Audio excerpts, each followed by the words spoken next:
Ladies and gentlemen, members of the jury, members of the Roll the Tape film crew, there is an update that has been confirmed by Sebastian Fundora. And yes, we're talking about him fighting Errol Spence Jr. But before I even get into all of that, I welcome you, live and living color, to the Roll the Tape film crew. And if you haven't done so, I encourage you to subscribe to this channel. Like the video. Please leave comments in the comment section below. I love feedback. And please contribute to the channel. There's a super thanks button. It's a $ surrounded by a heart. It's right there on your screen. All contributions and support are greatly appreciated so that I can continue to provide you with education and entertainment through publishing quality content. Now, enough with the hugs, handshakes, and Valentine's Day cards. Sebastian Fundora, who was in a recent interview that he conducted with Spit Bucket on YouTube, and he actually gave an update of him and Errol Spence finalizing the deal and actually having a proposed date to get in the ring and compete for the 154-pound titles. And according to Sebastian Fundora, his words, not mine, he claimed that this fight between him and Errol Spence will take place in early of 2025, which is in a matter of a few months. He also said in this very same interview that there is anticipation for the WBO to include Errol Spence Jr. in the ranking system. Because we know that Errol Spence Jr.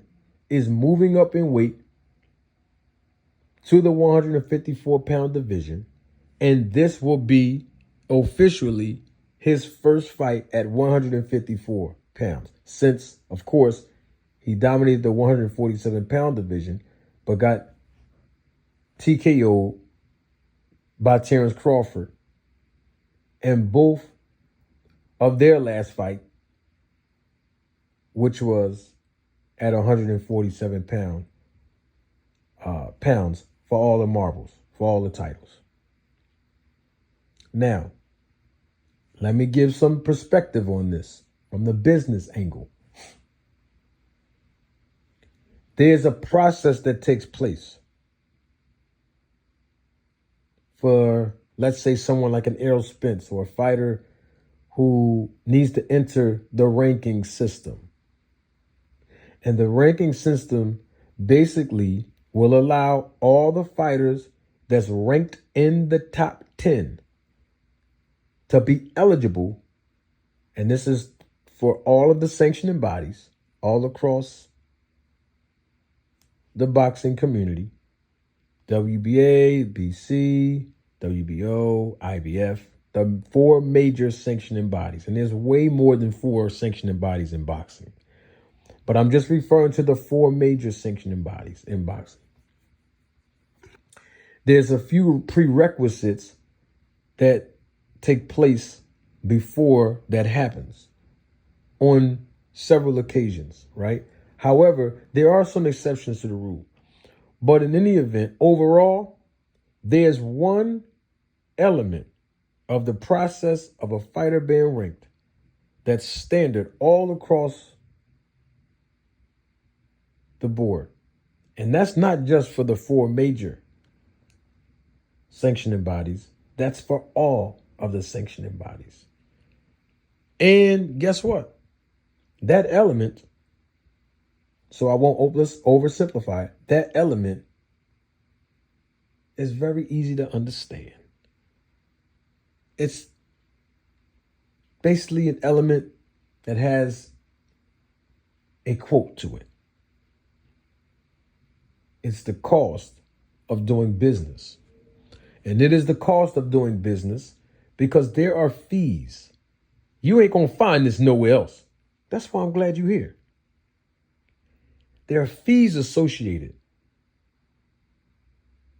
to the element of allowing a fighter to go through the process of entering the top 10 so that they can be eligible to contend and compete for a world title of a champion of that division and that represent that sanctioning body through being a title holder. And that's all that's happening in this case. But even in that, the bottom line is that Errol Spence Jr. will be competing at 154 pounds. Now, if you ask me as a manager, how would I handle this if I managed a fighter in Errol Spence Jr.'s case? I would be very, very, very, very simple in my approach. Errol Spence is the cash cow, and we all know that. Meaning that he generates a lot of revenue, particularly for the state of Texas, while competing in the state of Texas and representing the state of Texas. We know that. And to take it to another level, while competing at AT&T Stadium in particular. So with that being said, though, he has the juice to call the shots.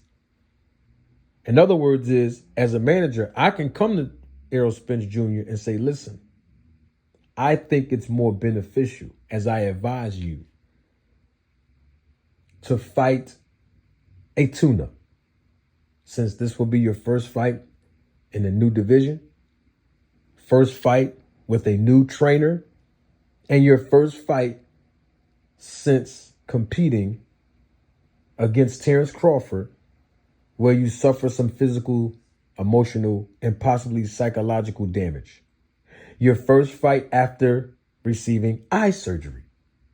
And because all these elements exist, I would recommend and advise you to fight a tune-up at 154 before competing against a guy who has skills, who is a world champion, and who has a little bit of endurance and experience based on his activity compared to your inactivity in Sebastian Fundora.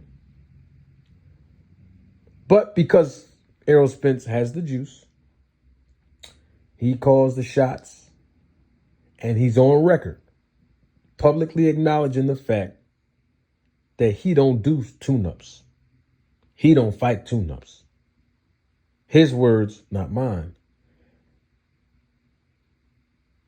I would basically acquiesce to my client because he's the boss. And my client want to fight, first fight in a new division for a world title. And guess what? This is not the first time this has happened. Y'all know that, right? Because some people are going to say, Manager Marty, you're being biased. And then I could say, no, I'm not. Didn't we see this movie happen in August of this year? I mean, wait a minute. When Terrence Crawford first fought at 154 pounds, right? In his last fight in August, let me ask you a question. Didn't he become a world champion after he beat Madrimov in that fight? Oh, okay. That was his first time competing at 154, right? Okay, then. So let's not act like there's some shady business or conspiracy going on for Errol Spence to be ranked or compete for a world title in his first fight in a new division. We've seen this happen in boxing several times, right? Oh, okay. But at the same time, we recognize that if Errol Spence lose in dramatic fashion or don't look good in this fight, or even get knocked down or knocked out, or the referee have to come in and wave this fight off, the harsh reality of Errol Spence Jr. retiring will loom.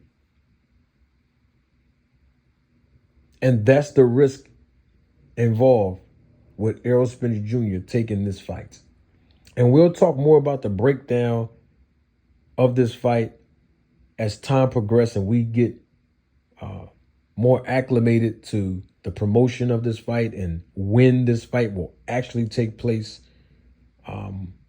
as far as date and time, because we know the venue will be in Texas. It's a great venue at AT&T Stadium, and it has to happen in Texas. It's the biggest venue this fight can happen in, considering the fact that his opponent, Sebastian Fundora,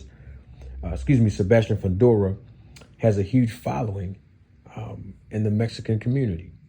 It's a great, great business move for all parties involved, including the promoter of Sebastian Fundora, who we know is Samson Lukowicz. You know what? I'm doing way too much talking.